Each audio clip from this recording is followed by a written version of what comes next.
हाँ, तो chapter 1 political science का आज पार्ट 2 होगा ये अपना। पहला पार्ट पूरा टोटली थ्योरी था, आज का भी कुछ थ्योरी है, उसके बाद में बहुत ही प्यारा सा स्टेटमेंट जो मैंने आपको बेसिक इंट्रोडक्शन दिया था ना, वैसे छोटी सी बात बता दूं आज के वीडियो के स्टार्टिंग से पहले कि आपको जब भी जैसे आज का पार्ट पढ़ना है, लेकिन पहले पार्ट को पहले रिवीजन करना है, फिर इसको पढ़ना है। जैसे पार्ट 3 आएगा तो पहले 1 और 2 को रिवीजन करना है, फिर 3 पढ़ना है, फिर 4 आएगा तो 1 2 3 रिवीजन, फिर 4। इस तरीके से चलते रहना है। एक दिन ऐसा आएगा कि पूरा चैप्टर आपको साथ के साथ लर्न हो जाएगा। लेकिन जैसे पार्ट 1 पढ़ के छोड़ दिया और बहुत दिन पार्ट 2 पढ़ा, 1 को पढ़ा ही नहीं, ऐसा नहीं करना है। डेली रिवीजन करते रहना है, क्योंकि थ्योरी है, इसको याद करना पड़ेगा। ठीक है, तो अच्छा इंटरेस्ट बढ़ाओ और तरीका ये रखना है, जब तक सिलेक्शन नहीं हो जाए जब तक अपन को ये सेम पैटर्न रखना है। पहले दिन का रिवीजन, फिर अगले दिन पढ़ना है, फिर उन दोनों दिन का रिवीजन, ऐसा करके पूरा 6 दिन का रिवीजन, 7वें दिन फिर पूरे चैप्टर का रिवीजन। एक दिन ऐसा आएगा कि पूरे चैप्टर को आप 10 मिनट में रिवीजन कर लोगे, ऐसा दिन भी आएगा एक दिन। ठीक है, तो मतलब इस चीज़ को, मेरी बात को ध्यान रखना। ठीक है, और किसी किसी को अगर कम लर्न होता तो लिख लिख याद कर लिया करो। ओके, चलो 4 क्वेश्चन अपन कर चुके थे, आज करते हैं अपन 5वां क्वेश्चन। बहुत बढ़िया क्वेश्चन लेके आए हो, 5 6 और ये 7, सॉरी 8 लिख दिया, 5 6 7। ठीक है, ये तीनों क्वेश्चन देखो, तीनों में क्या है, 3 वर्डों से 3 क्वेश्चन बन रहे हैं। कौन से? राजनीतिक पहचान, यानी कि पॉलिटिकल आइडेंटिटी, समझ पा रहे हो? ओके, दूसरा क्वेश्चन है नैतिक पहचान, ठीक है, यानी कि मॉरल आइडेंटिटी, मॉरल आइडेंटिटी। तीसरा है राष्ट्रीय पहचान, यानी कि नेशनल आइडेंटिटी, नेशनल आइडेंटिटी। तीनों शब्दों से 3 क्वेश्चन सीबीएसई ने बहुत बार पूछे हैं, चाहे सीबीएसई हो, चाहे आरबीएसई हो, चाहे एनसीईआरटी की बात है, सब में ये ऐसे क्वेश्चन यहाँ से 2-2 नंबर के क्वेश्चन आ रहे हैं। आपके जो भी एग्जाम होते हैं ना अपने 11th में, उनके तो ये बहुत सारे वेरी इंपॉर्टेंट थे। तीनों डीपली नोट्स बना रहे हैं अपन, बिल्कुल लाइन टू लाइन, इनके अलावा कुछ मत पढ़ना वाले, बस समझ लो एक एक बात को। बात क्या है, क्वेश्चन संविधान के ये तीनों ही, कि हमें जो हमारा संविधान है, कॉन्स्टिट्यूशन है, वो राजनीतिक पहचान यानी कि पॉलिटिकल आइडेंटिटी कैसे देता है। हमें हमारा कॉन्स्टिट्यूशन मॉरल आइडेंटिटी यानी कि नैतिक पहचान कैसे देता है। हमें हमारा जो कॉन्स्टिट्यूशन है, जो संविधान है, वो नेशनल आइडेंटिटी कैसे देता है। बस ये तीनों शब्द 3 तरह के क्वेश्चन बनाता है। अब देखो आंसर, कि संविधान के माध्यम से ही कोई समाज, ध्यान समझना, संविधान के माध्यम से ही कोई समाज ये डिसाइड कर पाता है कि शासन कैसे होगा, शासित कौन होंगे। 2 वेरी इंपॉर्टेंट शब्द है। It is through a constitution that society forms it fundamental political identity by agreeing है, ठीक, एग्री होना, सहमत होना, agreeing on basic rules and principles such as how will it be governed, यानी कि शासन कैसे होगा। जैसे भी हमारे यहाँ ऐसा मान लो कि हर स्टेट के अंदर सरकार होती है, उसमें चेक करना है कि शासन कैसे होगा, भाई कैसे सरकार चलेगी, कैसे देश चलेगा। दूसरा, शासित कौन होंगे, है ना, शासित का मतलब है हु विल बी गवर्न, किसको शासित करोगे आप। ये दोनों क्वेश्चन जो हैं, इनके आंसर हमें हमारा संविधान देता है, और वो ही हमारी एक पॉलिटिकल पहचान, एक राजनीतिक पहचान। कैसे? कि जैसे कह दिया किसी देश में किसकी सरकार है ना, बीजेपी की है, कांग्रेस की, अलग अलग पार्टियां होती है, वो उसकी एक राजनीतिक पहचान है। वो क्योंकि ये पता चल रहा है कौन शासन कर रहा है, शासित मतलब जनता उसके द्वारा शासित हो रही है, गवर्न हो रही है, ये चीज़। ठीक है, तो ये तो हमारी होगी पॉलिटिकल पहचान, ठीक है, आइडेंटिटी। दूसरी है नैतिक पहचान। नैतिक मैंने अपने कुछ पढ़ा था कि कॉन्स्टिट्यूशन ने कुछ ऐसी लिमिट्स, ऐसे कुछ बंधन, ऐसे कुछ आधिकारिक बंधन लगा दिए, यानी कुछ ऑफिशियल बाइंडिंग लगा दी किसके ऊपर, गवर्नमेंट के ऊपर, कि वो उन कायदे से बाहर नहीं जा सकती। यानी कि the constitution decide what one can and can not do by imposing official binding, मतलब आधिकारिक बंधन है लगा दिए, संविधान आधिकारिक बंधन लगाकर ये तय कर देता है कि कोई क्या कर सकता है और क्या नहीं। ये मैं अपन ने पहले पढ़ लिया था, क्योंकि सरकार को अगर पूरी छूट दे दी जाएगी फिर तो राजतंत्र बन जाएगा, है ना, पहले जैसे राजा महाराजा करते थे। लेकिन कुछ बाइंडिंग है, उनके बाहर नहीं जा सकता, वरना उनके ऊपर भी कार्रवाई की जाएगी। ऐसा करके वह हमें कैसी पहचान देता है, एक नैतिक पहचान देता है, एक मोरल आइडेंटिटी देता है, कि सबकी नज़र में चाहे कितनी बड़ी गवर्नमेंट क्यों ना हो, अगर वो गलती कर दिए तो सबके ऊपर जुडिशरी, न्यायपालिका है। सबसे बड़ी चीज़ है हमारी जो जुडिशरी है, जो हमारी न्यायपालिका, वो स्वतंत्र है, वो आज़ाद है, वो फ्री है, उसके ऊपर किसी का कोई रोक टोक नहीं है। समझ पा रहे हो ना।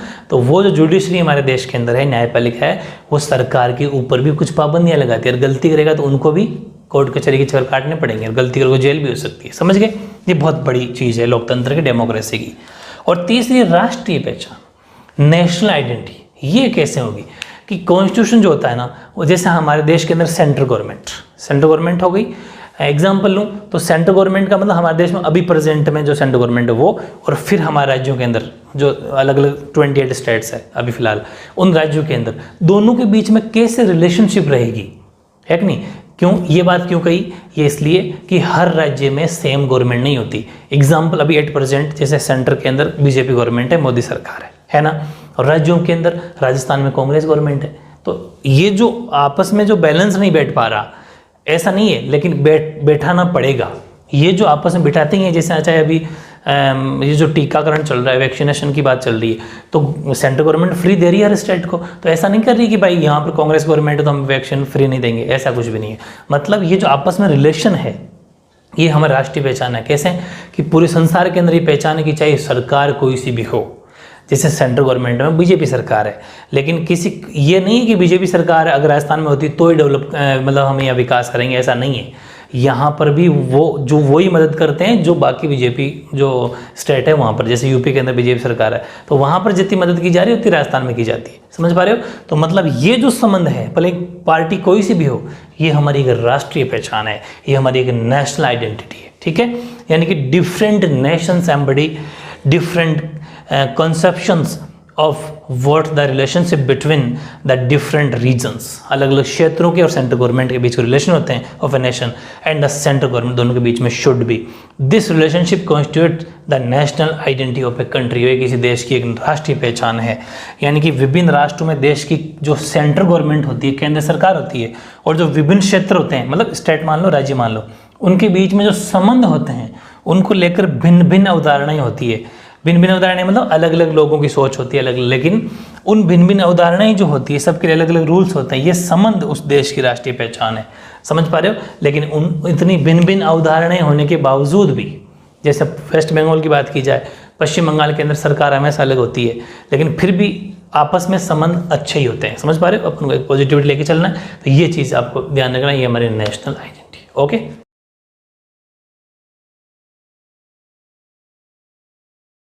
अब देखो क्वेश्चन नंबर 8वां। ठीक है, इतने परफेक्ट नोट्स है, लाइन टू लाइन एक एक चीज की इसे नस चेक कर लिए मैंने, एक एक चेतन जड़ खोद दिए। इसके बाहर आपको कुछ भी नहीं पढ़ना, बस इनको सफिशिएंट अच्छे से नोट्स बनाओ, यही लेवल होना चाहिए। एग्जाम्पल भी साथ में ले रहा हूँ, एग्जाम्पल भी आपको लर्न करना है, बिना एग्जाम्पल के मार्क्स कम मिलेंगे। ठीक है, इसका ध्यान रखना। क्वेश्चन 8 में क्या कह रहा है कि संविधान का प्रभावी होना अनेक कारणों पर निर्भर हैं, किसी एक कारण का उल्लेख कीजिए।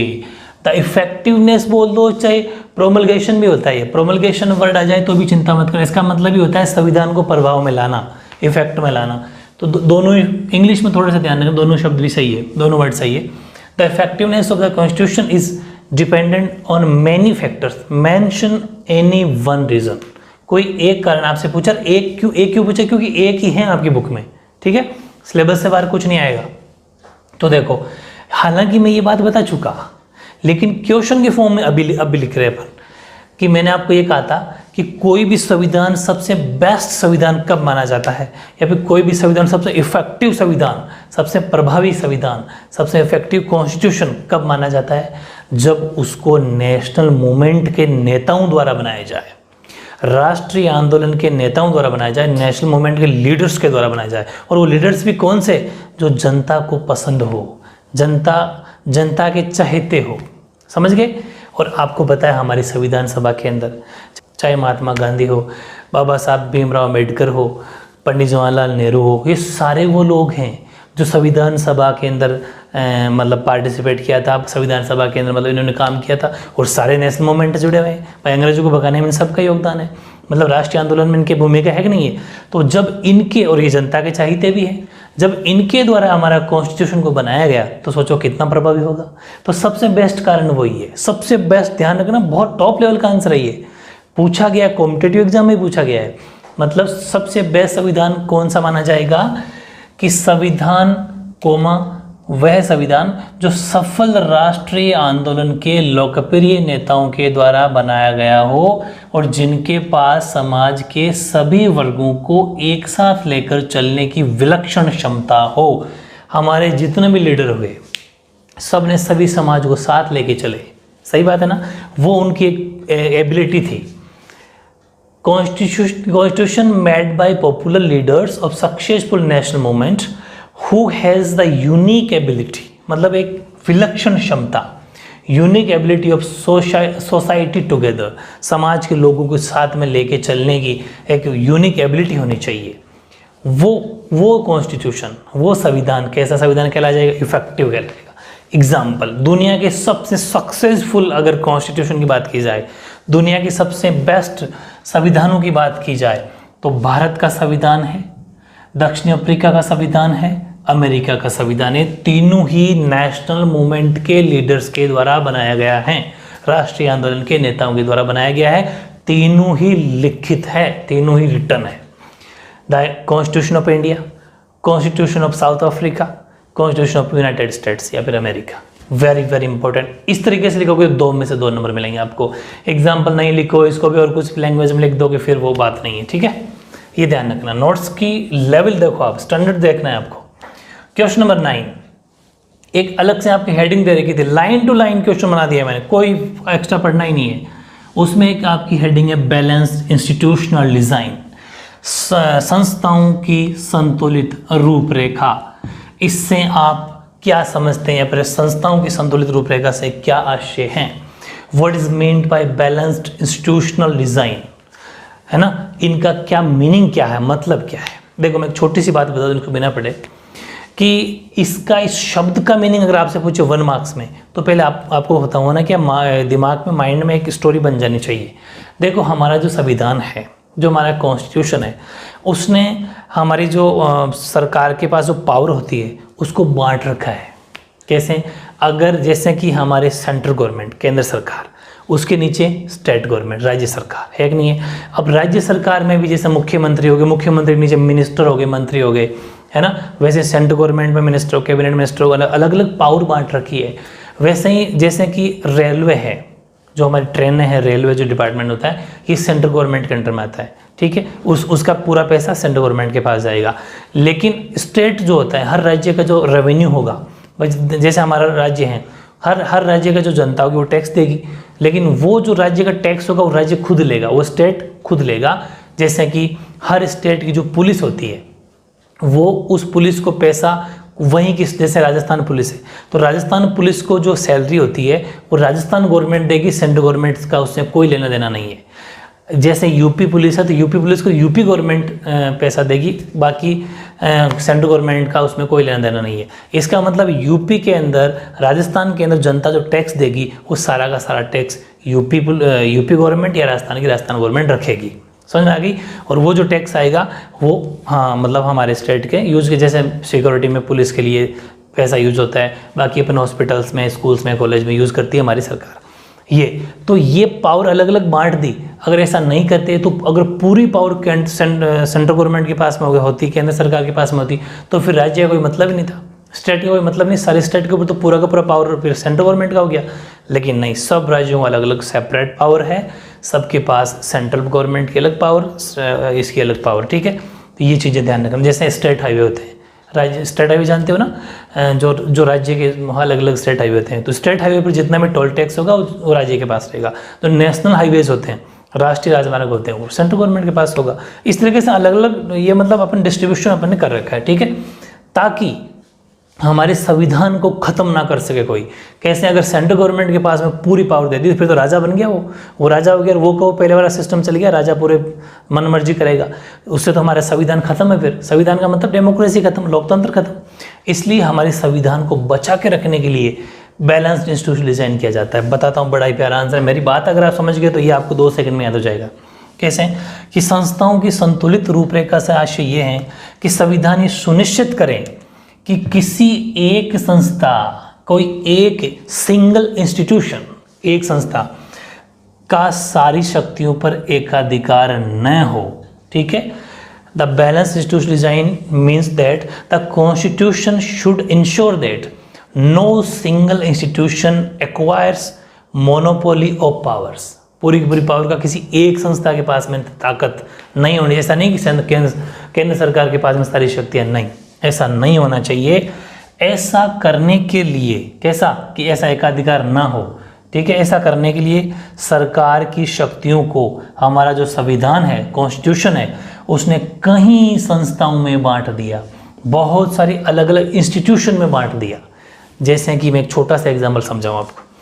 हमारा राज्य, उसमें मुख्यमंत्री बनाएंगे कैबिनेट, यानी कि मंत्री बनाएंगे।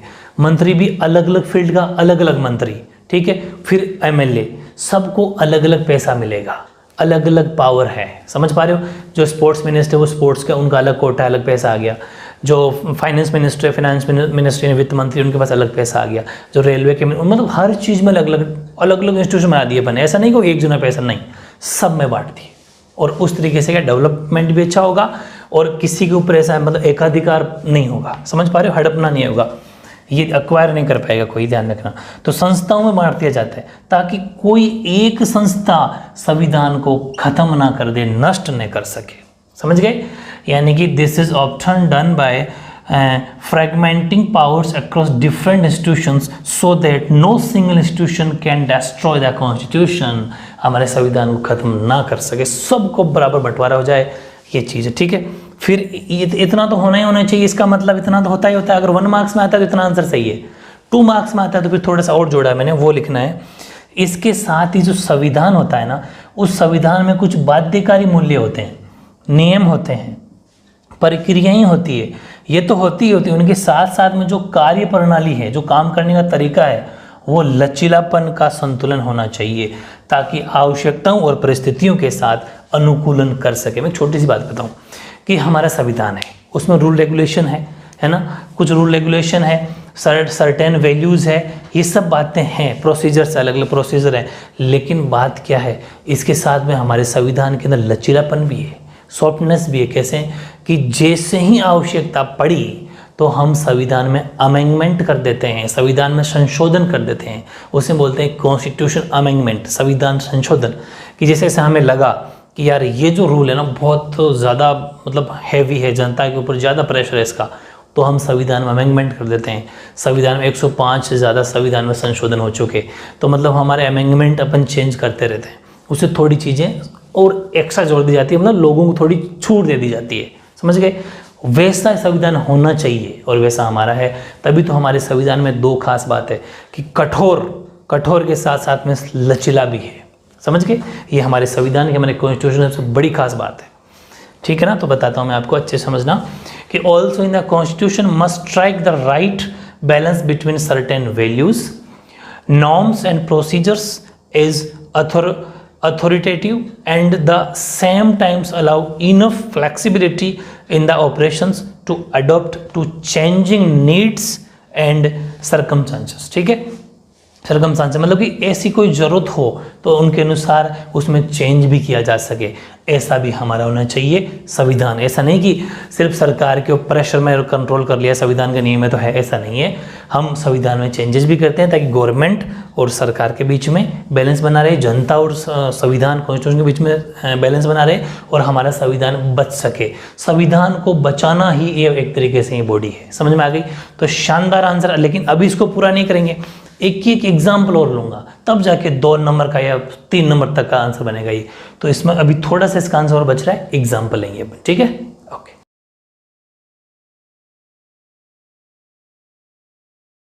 हाँ, तो एग्जाम्पल एक उसका कि for example the Indian constitution horizontally fragments power across different institutions like the legislature, executive and judiciary, ठीक है। Even independent statutory bodies, statutory body बोलते हैं उसको, bodies like the election commission, EC. बहुत बढ़िया क्वेश्चन है। जैसे हमारे भारत का जो संविधान है, आपको पता है कि 3, जैसे सबसे पहले अपन बात करें लेजिस्लेचर की, लेजिस्लेचर ने अगर कोई गड़बड़ करी तो एग्जीक्यूटिव और इन दोनों के बीच में कोई गड़बड़ हो गई तो जुडिशरी उसके ऊपर कंट्रोल रखती है। मतलब ये कहना चाह रहा हूँ मैं कि विधायिका, कार्यपालिका और न्यायपालिका, लेजिस्लेचर, एग्जीक्यूटिव और द जुडिशरी, अगर इसने कोई गड़बड़ करी, यानी कार्यपालिका ने तो न्यायपालिका, ओके क्या ना, विधायिका में कोई मिस्टेक हुई तो कार्यपालिका विधायिका पर कंट्रोल रखती है, विधायिका कार्यपालिका पर, दोनों आपस में तालमेल।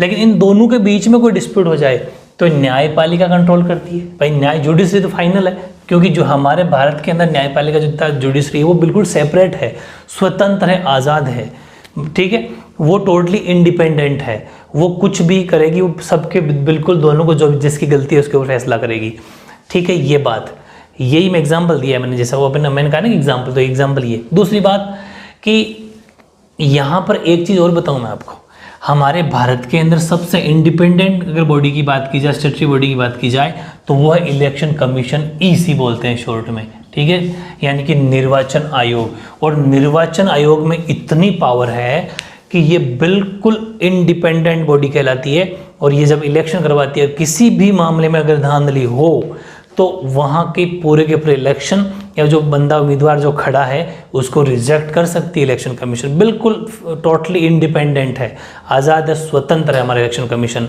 तो बताओ, है ना सबसे बेस्ट एग्जाम्पल हमारे संविधान का, कि जो भी काम होगा जनता के सामने होगा। कहीं पर भी ऐसा लग रहा है कि यहाँ पर फर्जीवाड़ा, गलत तरीके से वोट पड़े हैं, या फिर ये जो उम्मीदवार हैं, जो ये बंदा कैंडिडेट खड़ा हुआ है, वो कैंडिडेट इसके योग्य नहीं है, उसमें वो क्वालिफिकेशन योग्यता ही नहीं है, तो इलेक्शन कमीशन उसको बिल्कुल वहाँ से हटा सकती है और उन होर के चुनाव को भी रद्द कर सकती है, कैंसिल कर सकती है। इलेक्शन कमीशन इतने पावर है, समझ गए। तो ये हमारे लिए एक बहुत बड़ा एग्जाम्पल हो सकता है, ठीक है। ये एग्जाम्पल आपको लिख के आना है। दूसरी बात, जैसे विधायिका, कार्यपालिका और न्यायपालिका, ये आपस में विधायिका कार्यपालिका के बीच में कोई अनबन हो गई तो न्यायपालिका उस पर कंट्रोल करती है हमारे देश के अंदर। तो मतलब कोई भी बॉडी एक दूसरे के ऊपर हावी नहीं हो सकती, कोई भी कॉन्स्टिट्यूशन को अडॉप्ट नहीं कर सकती, एक्वायर नहीं कर सकती। जैसे कि कोई राज्यों के बीच में, जैसे हमारा राजस्थान है, गुजरात के साथ सीमा लगती है, तो गुजरात और राजस्थान के बीच में कोई डिस्प्यूट हो जाए तो कौन सुलझाएगा? जुडिशरी, न्यायपालिका, ठीक है। क्योंकि स्टेट के बीच में बाउंड्री को लेके, या फिर अपने आपस में हमारे जो रिवर्स है, नदियाँ हैं, ज्योग्राफी में पढ़ेंगे अपन, आपस में जुड़ी हुई है, तो बहुत सारी नदियों के बीच में विवाद हो जाता है कि ऐसा कह देते हैं कि इन वालों ने पानी ज़्यादा यूज़ कर लिया, हमारे को पानी नहीं छोड़ा, या फिर पानी के अंदर केमिकल मिला दिया, गंदगी मिला दी। ऐसे एक दूसरे में हमारे राज्य के बीच में ही, राजस्थान गुजरात के बीच में ऐसे खूब सारे मामले, राजस्थान हरियाणा के बीच में, ठीक है, राजस्थान हरियाणा, राजस्थान गुजरात, जितने भी जो पास में होते हैं, चाहे वो यूपी हो, एमपी हो, मतलब इनसे क्या होता है, डिस्ट्रीब्यूट छोटा मोटा चलता रहता है। लेकिन जब छोटा मोटा विवाद होता है तो उसको सुलझाता कौन है? जुडिशरी, न्यायपालिका। मतलब एक दूसरे के ऊपर कंट्रोल है, ठीक है। मतलब हमारा संविधान कभी भी खत्म नहीं हो सकता। अब एक छोटा सा क्वेश्चन बनता है, अपने बुक में भी दे रखा है आपके, कि क्या संविधान न्यायपूर्ण है? Is a constitution just? तो देखो, कोई भी चीज़ न्यायपूर्ण कब होती है? कुछ ना कुछ उसके अंदर ऐसी खूबी होती है, कुछ ना कुछ उसके अंदर ऐसी प्रॉपर्टी होती है कि वो अपने आप को न्याय संगत बताता है। जैसे मैं एक छोटा सा एग्जांपल लूँ, ठीक है, प्रैक्टिकली बात करूँगा मैं। जैसे अपने पिताजी है, फादर है, तो फादर में ऐसी कोई ना कोई प्रॉपर्टी तो है, मतलब ऐसा कोई ना कोई गुण तो उनके अंदर हैं हमारे फादर में, कि हम उन फादर से रिस्पेक्ट करते हैं, आदर करते हैं। वरना कौन करेगा बताओ? वो क्या गुण है वो आप खुद सोच लो, कि हमारे पिताजी हमारा सारा खर्चा उठाते हैं, चाहे स्टडी का हो, चाहे कोई सा भी हो। हमारे मम्मा ले लो, चाहे हमारे दादाजी ले लो, कोई सा भी एग्जाम्पल है ना, उनमें ऐसा कोई ना कोई एक गुण होता, अवश्य होता है, ज़रूर होता है, कि वो अपने आप की रेस्पेक्ट अपन से करवाते हैं। बस सेम लाइक दैट। अब कॉन्स्टिट्यूशन में आ जाओ, संविधान भी एक ऐसा गुण है संविधान के अंदर, समझ पा रहे हो, कि वो अपने आप का आदर करवाता है, रेस्पेक्ट करवाता है। मतलब कि वो एक संविधान, एक कॉन्स्टिट्यूशन न्यायपूर्ण कब होता है, कॉन्स्टिट्यूशन जस्ट कब होता है? जब उसके अंदर लोगों का विश्वास छुपा हुआ हो, ठीक है, तभी तो अपन कहेंगे कि हाँ हमारा संविधान न्यायपूर्ण है। आओ इधर बताता हूँ, मेरी बात आपको काफ़ी समझ में आ गई होगी कि एक न्यायपूर्ण संविधान, पहले हिंदी में समझो, दोनों लैंग्वेज का बड़ा फायदा है, ज़बरदस्त आपके लिए गोल्डन चांस है कि दोनों भाषाएं सीख जाओगे। बड़े सिविल सर्विसेज में, इंटरव्यू वगैरह में, सब में दोनों लैंग्वेज पूछी जाती है, बहुत ज़रूरी होता है। हिंदी तो आनी ही चाहिए, इंग्लिश तो आनी है, दोनों साथ में।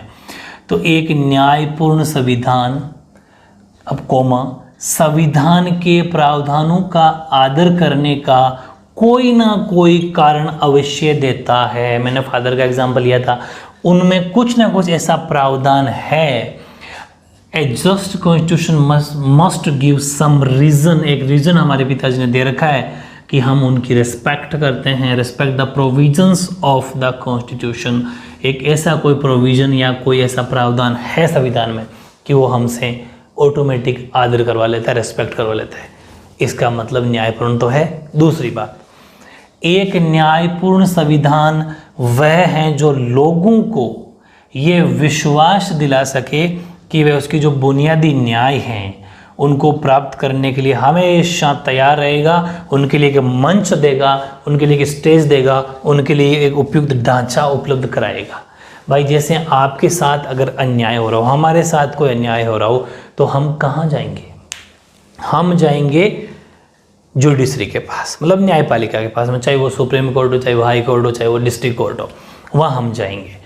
तो ये जाएंगे, ये पावर किसने दी? हमारे कॉन्स्टिट्यूशन ने तो दी कि आपके साथ अगर अन्याय होता हो तो इन आर्टिकल के तहत, इन धाराओं के तहत, इन अनुच्छेदों के तहत आप अपने आप का न्याय करवा सकते हो। ठीक है, अपने आप का न्याय करवा सकते हो, अपने आप को जस्टिस दिला सकते हो। बस वही तो है कि just constitution is one which can give confidence to the people that it provides a suitable framework for achieving basic justice. एक न्याय हमें दिला सके ऐसा काम अगर हैं तो वो कॉन्स्टिट्यूशन जस्ट कहलाता है। इसलिए एक संविधान न्यायपूर्ण ही होता है।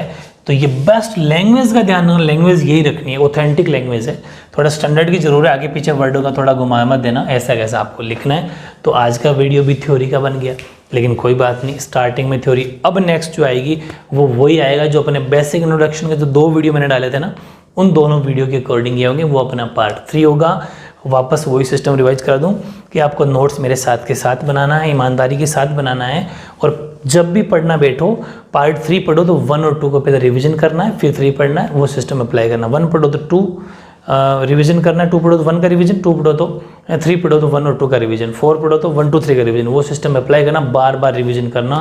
11th और 12th आपस में कहते हैं ना मैच खाई हुई है, दोनों एक दूसरे से जुड़ी हुई क्लासेज है। ठीक है।